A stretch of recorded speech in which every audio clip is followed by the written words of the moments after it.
ನಮಸ್ಕಾರ. First tube ನ ಮತ್ತೊಂದು ವಿಡಿಯೋಗೆ ಸ್ವಾಗತ. ಆಕಾಶದಲ್ಲಿ ಇಂದು ಅಚ್ಚರಿಯೊಂದು ಕಾದಿದೆ. ಕತ್ತಲ ರಾತ್ರಿಯಲ್ಲಿ ಬೆಂಕಿಯ ಉಂಡೆಯಂತೆ ಕಂಗೊಳಿಸುವ ಚಂದ್ರನಿಗೆ ಇಂದು ಗ್ರಹಣ. ಹೌದು, ಇದು ಸಾಮಾನ್ಯ ಗ್ರಹಣವಲ್ಲ, ರಕ್ತ ಚಂದ್ರ ಗ್ರಹಣ. 100 ವರ್ಷಗಳ ಬಳಿಕ ಹೋಲಿ ಹಬ್ಬದಂದೇ ಬಂದಿದೆ ಈ ರಕ್ತ ಚಂದ್ರಗ್ರಹಣ. ಬರೋಬ್ಬರಿ 58 ನಿಮಿಷಗಳ ಕಾಲ ನೆತ್ತರ ಬಣ್ಣದಲ್ಲಿ ರಾಜಸ್ಥಾನೇ ಚಂದಿರ. ಈ ಅದ್ಭುತ ದೃಶ್ಯದ ಜೊತೆಯಲ್ಲಿ ಭೂಮಿಯ ಮೇಲೆ ಮತ್ತಷ್ಟು ಶುರುವಾಗುತ್ತಾ ಯುದ್ಧ, ಪ್ರವಾಹ, ಭೂಕಂಪದಂತಹ ವಿನಾಶಕ್ಕೆ ಕಾರಣವಾಗುತ್ತಾ ಈ ಗ್ರಹಣ. ದೇವಸ್ಥಾನಗಳಿಗೆ ಬೀಗ ಜಡಿಯಲಾಗುತ್ತೆ. ಗರ್ಭಿಣಿಯರ ಎದೆಯಲ್ಲಿ ಢವ ಶುರುವಾಗಿದೆ. ನಿಜಕ್ಕೂ ಈ ರಕ್ತ ಚಂದ್ರಗ್ರಹಣ ಕಂಟಕವ ಅಥವಾ ಕೇವಲ ಪ್ರಕೃತಿಯ ವಿಸ್ಮಯವ? ಹಾಗಾದ್ರೆ ಹಿಂದೆ ಸಂಭವಿಸಿದ ರಕ್ತ ಚಂದ್ರಗ್ರಹಣದ ಸಮಯದಲ್ಲಿ ಏನೆಲ್ಲ ಅವಾಂತರಗಳು ಸಂಭವಿಸಿವೆ, ಈ ಎಲ್ಲ ಮಾಹಿತಿಯನ್ನ ಇವತ್ತಿನ ಈ ವಿಡಿಯೋದಲ್ಲಿ ನೋಡೋಣ. ಆದ್ರೆ ಅದಕ್ಕೂ ಮುನ್ನ ನಿಮ್ಗೆ ಏನನ್ಸುತ್ತೆ? ಈ ರಕ್ತ ಚಂದ್ರಗ್ರಹಣದಿಂದ ಏನಾದ್ರೂ ಕಂಟಕ ಕಾದಿದೆ ಅಂತ ನಿಮ್ಗನ್ಸಿದ್ರೆ ಎಸ್ ಅಂತ ಕಮೆಂಟ್ ಮಾಡಿ, ಹಾಗೂ ವಿಡಿಯೋಗೆ ಲೈಕ್ ಕೊಡಿ. ಚಂದ್ರನಿಗೆ ಕೆಂಪು ಬಣ್ಣ ಹೇಗ್ ಬಂತು? ನೆತ್ತರ ಬಣ್ಣಕ್ಕೂ ಕಂಟಕಕ್ಕೂ ಸಂಬಂಧವಿದ್ಯಾ? ವಾಸ್ತವ್ಯ ಏನಂದ್ರೆ ಇದು ಸಂಪೂರ್ಣವಾಗಿ ವಿಜ್ಞಾನ. ಸೂರ್ಯ ಮತ್ತು ಚಂದ್ರನ ನಡುವೆ ಭೂಮಿ ಬಂದಾಗ ಭೂಮಿಯ ನೆರಳು ಚಂದ್ರನ ಮೇಲೆ ಬೀಳುತ್ತೆ. ಇದನ್ನೇ ನಾವು ಚಂದ್ರಗ್ರಹಣ ಅಂತೀವಿ. ಖಗೋಳ ವಿಜ್ಞಾನಿಗಳು ಹೇಳೋ ಪ್ರಕಾರ ಚಂದ್ರ ಕೆಂಪಾಗಿ ಕಾಣುವುದಕ್ಕೆ ರೇಲಿ ಸ್ಕ್ಯಾಟರಿಂಗ್ ಎಂಬಂತಹ ವೈಜ್ಞಾನಿಕ ಪ್ರಕ್ರಿಯೆ ಕಾರಣ. ಸೂರ್ಯನ ಬೆಳಕು ಭೂಮಿಯ ವಾತಾವರಣದ ಮೂಲಕ ಹಾದು ಹೋಗುವಾಗ ನೀಲಿ ಬೆಳಕು ಚೆದ್ರು ಹೋಗುತ್ತೆ ಮತ್ತು ಕೆಂಪು ಬೆಳಕು ಮಾತ್ರ ಚಂದ್ರನ ಮೇಲೆ ಬೀಳುತ್ತೆ. ಇದಕ್ಕೂ ರಕ್ತಕ್ಕೂ ಯಾವುದೇ ಸಂಬಂಧವಿಲ್ಲ. ಇನ್ನು ನೀವು ಹೇಳಿದ ಹಾಗೆ ಬೆಂಕಿಯುಂಗುರ ಕೇವಲ ಸೂರ್ಯ ಗ್ರಹಣದಲ್ಲಿ ಮಾತ್ರ ಕಂಡು ಬರುತ್ತೆ, ಚಂದ್ರಗ್ರಹಣದಲ್ಲ ಎಂಬುದನ್ನ ನಾವು ಸ್ಪಷ್ಟಪಡಿಸಬೇಕಾಗುತ್ತೆ. ಇನ್ನು ವೀಕ್ಷಕರೇ, ಇಲ್ಲಿ ಗಮನಿಸಬೇಕಾಗಿರೋ ಮತ್ತೊಂದು ಅಚ್ಚರಿಯ ವಿಚಾರ ಏನಂದ್ರೆ, ಹೋಲಿ ಹುಣ್ಣಿಮೆಯಂದೇ ಬಂದಿರುವ ಈ ಚಂದ್ರಗ್ರಹಣ ಪ್ರವಾಹ, ಭೂಕಂಪ, ಯುದ್ಧಗಳನ್ನ ತರುತ್ತದೆಯಾ? ಸಾಮಾಜಿಕ ಜಾಲತಾಣದಲ್ಲಿ ಹರಿದಾಡ್ತಿರುವ ಈ ಮೆಸೇಜ್ ಅನ್ನ ನಾವಿಲ್ಲಿ ಗಂಭೀರವಾಗಿ ಪರಿಗಣಿಸಬೇಕಾ? ಯಾಕಂದ್ರೆ ಈಗ ಬಂದಿರುವ ಚಂದ್ರಗ್ರಹಣ ಬರೋಬ್ಬರಿ 100 ವರ್ಷಗಳ ಹೋಲಿ ಹಬ್ಬದಂದು ಬಂದಿರುವ ಚಂದ್ರಗ್ರಹಣ.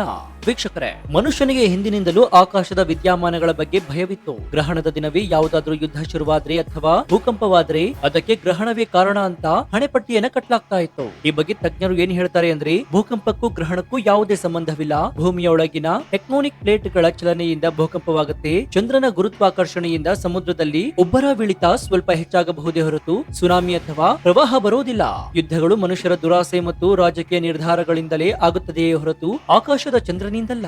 ಆದ್ರೆ ವೀಕ್ಷಕರೇ, ವಿಜ್ಞಾನವು ಗ್ರಹಣವನ್ನ ಒಂದು ಕೇವಲ ನೈಸರ್ಗಿಕ ಪ್ರಕ್ರಿಯೆ, ನೆರಳು ಬೆಳಕಿನ ಆಟ ಅಂತ ಹೇಳಬಹುದು. ಆದ್ರೆ ಇತಿಹಾಸದ ಪುಟಗಳನ್ನ ತಿರುವಿ ಹಾಕಿ ನೋಡಿದ್ರೆ ನಮ್ಮ ಎದೆ ಜಲ್ಲೆನಿಸುತ್ತೆ. ಯಾಕಂದ್ರೆ ಹಿಂದಿನಿಂದಲೂ ಆಕಾಶದಲ್ಲಿ ರಕ್ತ ಚಂದ್ರಗ್ರಹಣ ಅಥವಾ ದೊಡ್ಡ ಮಟ್ಟದ ಸೂರ್ಯಗ್ರಹಣ ಸಂಭವಿಸಿದಾಗಲೆಲ್ಲ ಭೂಮಿಯ ಮೇಲೆ ಒಂದಲ್ಲ ಒಂದು ಕಡೆ ಮಹಾ ದುರಂತಗಳು ಸಂಭವಿಸಿವೆ. ಗ್ರಹಣದ ದಿನದಂದು ಅಥವಾ ಗ್ರಹಣಕ್ಕೂ ಮುನ್ನ ಕೆಲವು ದಿನಗಳ ಮುಂಚೆ ಇಲ್ಲ ಗ್ರಹಣ ಕಳೆದ ಕೆಲವೇ ದಿನಗಳಲ್ಲಿ ಭೂಕಂಪ, ಪ್ರವಾಹ, ಸುನಾಮಿಯಂತಹ ಮಹಾ ಅವಘಡಗಳು ಜರುಗುತ್ತವೆ. ಇದನ್ನೆಲ್ಲ ಕೇವಲ ಕಾಕತಾಳೀಯ ಅಂತ ತಳ್ಳಿ ಹಾಕುವುದಕ್ಕೆ ಸಾಧ್ಯನಾ? ಖಂಡಿತ ಇಲ್ಲ. ಬನ್ನಿ, ಗ್ರಹಣ ಕಾಲದಲ್ಲಿ ಭೂಮಿ ಹೇಗೆ ನಡಗಿದೆ ಎಂಬುದರ ರೋಚಕ ಇತಿಹಾಸವನ್ನು ಒಮ್ಮೆ ನೋಡೋಣ. ಪ್ರಕೃತಿಗೂ ಮತ್ತು ಗ್ರಹಗಳ ಚಲನೆಗೂ ಬಿಡಿಸಲಾರದ ನಂಟಿದೆ. ಸೂರ್ಯ, ಭೂಮಿ ಮತ್ತು ಚಂದ್ರ ಒಂದೇ ಸರಳ ರೇಖೆಯಲ್ಲಿ ಬಂದಾಗ ಭೂಮಿಯ ಮೇಲೆ ಈ ಆಕಾಶಕಾಯಗಳ ಗುರುತ್ವಾಕರ್ಷಣಾ ಶಕ್ತಿ ಅತ್ಯಂತ ಗರಿಷ್ಠ ಮಟ್ಟದಲ್ಲಿರುತ್ತೆ. ವಿಜ್ಞಾನದ ಭಾಷೆಯಲ್ಲಿ ಇದನ್ನ ಸಿಜಿಗಿ ಅಂತ ಕರೀತಾರೆ. ಈ ಅಪಾರವಾದ ಗುರುತ್ವಾಕರ್ಷಣೆ ಸೆಳೆತ ಕೇವಲ ಸಮುದ್ರ ನೀರನ್ನ ಮಾತ್ರ ಮೇಲಕ್ಕೆ ಎಳೆಯೋದಿಲ್ಲ, ಬದಲಾಗಿ ಭೂಮಿಯ ಆಳದಲ್ಲಿರುವಂತಹ ಟೆಕ್ಟೋನಿಕ್ ಪ್ಲೇಟ್ಗಳ ಮೇಲೂ ಕೂಡ ತೀವ್ರವಾದ ಒತ್ತಡವನ್ನ ಹೇರುತ್ತೆ. ಈ ಒತ್ತಡವೇ ಭೂಕಂಪವಾಗಿ ಜ್ವಾಲಾಮುಖಿಯಾಗಿ ಸ್ಫೋಟಗೊಳ್ಳುತ್ತದೆ ಎಂಬುದು ಅನೇಕ ಸಂಶೋಧಕರ ಮತ್ತು ಜ್ಯೋತಿಷ್ಯ ಶಾಸ್ತ್ರಜ್ಞರ ವಾದ. ಉದಾಹರಣೆಗೆ 2004 ಡಿಸೆಂಬರ್ ನಲ್ಲಿ ಸಂಭವಿಸಿದ ಆ ಭೀಕರ ಸುನಾಮಿಯನ್ನ ಯಾರು ತಾನೇ ಮರೆಯಲು ಸಾಧ್ಯ? ಲಕ್ಷಾಂತರ ಜನರನ್ನ ಬಲಿ ಪಡೆದಂತಹ ಆ ಮಹಾ ದುರಂತದ ಹಿಂದೆಯೂ ಕೂಡ ಗ್ರಹಣದ ಛಾಯೆ ಇತ್ತು. ಸುನಾಮಿ ಅಪ್ಪಳಿಸುವ ಕೆಲವೇ ವಾರಗಳ ಮುಂಚೆ ಮತ್ತು ನಂತರ ಮಹತ್ವದ ಗ್ರಹಣಗಳು ಸಂಭವಿಸಿದ್ವು. ಕೇವಲ ಸುನಾಮಿ ಮಾತ್ರವಲ್ಲ, 2001ರಲ್ಲಿ ಗುಜರಾತ್ನ ಭುಜ್ ನಲ್ಲಿ ಸಂಭವಿಸಿದ ಭೀಕರ ಭೂಕಂಪ, 2015ರ ನೇಪಾಳದಲ್ಲಿ ಸಂಭವಿಸಿದಂತಹ ಭೂಕಂಪ, ಇತ್ತೀಚೆಗೆ ಟರ್ಕಿಯಲ್ಲಿ ಸಂಭವಿಸಿದ ಮಹಾ ವಿನಾಶ, ಇವೆಲ್ಲದರ ದಿನಾಂಕಗಳನ್ನ ಕ್ಯಾಲೆಂಡರ್ ನಲ್ಲಿ ಇಟ್ಟು ನೋಡಿದ್ರೆ ಆ ದಿನಗಳ ಆಸುಪಾಸಿನಲ್ಲೇ ಪ್ರಬಲವಾದ ಗ್ರಹಣಗಳು ಸಂಭವಿಸಿರುವುದು ಸ್ಪಷ್ಟವಾಗಿ ಗೋಚರವಾಗುತ್ತೆ. ಗ್ರಹಣಗಳ ಪ್ರಭಾವ ಕೇವಲ ಆ ನಿರ್ದಿಷ್ಟ ದಿನಕ್ಕೆ ಮಾತ್ರ ಸೀಮಿತವಾಗಿರೋದಿಲ್ಲ. ಅದರ ಗುರುತ್ವಾಕರ್ಷಣೆ ಪ್ರಭಾವ ಅಂದ್ರೆ ಪರಿಣಾಮ ಭೂಮಿಯ ಮೇಲೆ 1 ತಿಂಗಳ ಕಾಲ ಇರುತ್ತೆ ಎಂದು ಹೇಳಲಾಗುತ್ತೆ. ಇನ್ನು ಸಮುದ್ರದ ಉಬ್ಬರವಿಳಿತಗಳಿಗೂ ಕೂಡ ಚಂದ್ರನಿಗೂ ನೇರ ಸಂಬಂಧಗಳಿವೆ.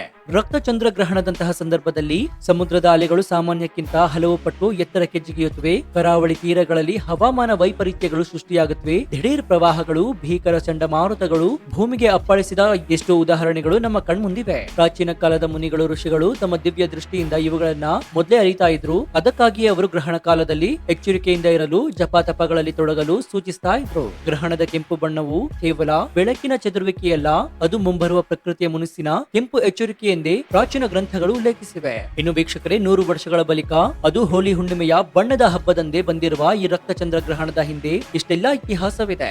ವಿಜ್ಞಾನ ಏನೇ ಹೇಳಿದ್ರೂ ಕೂಡ ಪ್ರಕೃತಿಯ ರೌದ್ರಾವತಾರದ ಮುಂದೆ ಮನುಷ್ಯ ಸದಾ ಮಂಡಿಯೂರ್ತಾನೆ. ಈ ಗ್ರಹಣ ಸಮಯದಲ್ಲಿ ಭೂಮಿಯ ಗರ್ಭದಲ್ಲಿ ಎಂತಹ ಬದಲಾವಣೆಯಾಗುತ್ತೋ, ಯಾವ ಪ್ರವಾಹ, ಯಾವ ಭೂಕಂಪಕ್ಕೆ ಪ್ರಕೃತಿ ಸಿದ್ಧತೆ ನಡೆಸ್ತಾ ಇದೆಯೋ ಕಾದ್ ನೋಡ್ಬೇಕಾಗಿದೆ. ಇನ್ನು ಇದೇ ವೇಳೆ ಮತ್ತೊಂದು ಪ್ರಶ್ನೆ ಕೂಡ ನಿಮ್ಗೆ ಮೂಡಬಹುದು. ಗ್ರಹಣದ ವೇಳೆ ದೇಶದ ಬಹುತೇಕ ಎಲ್ಲಾ ಪ್ರಮುಖ ದೇವಾಲಯಗಳ ಗರ್ಭಗುಡಿಗೆ ಬೀಗ ಹಾಕಲಾಗುತ್ತೆ. ಹಾಗಾದ್ರೆ ದೇವರೇ ಗ್ರಹಣ ದೋಷಕ್ಕೆ ತುತ್ತಾಗ್ತಾನ?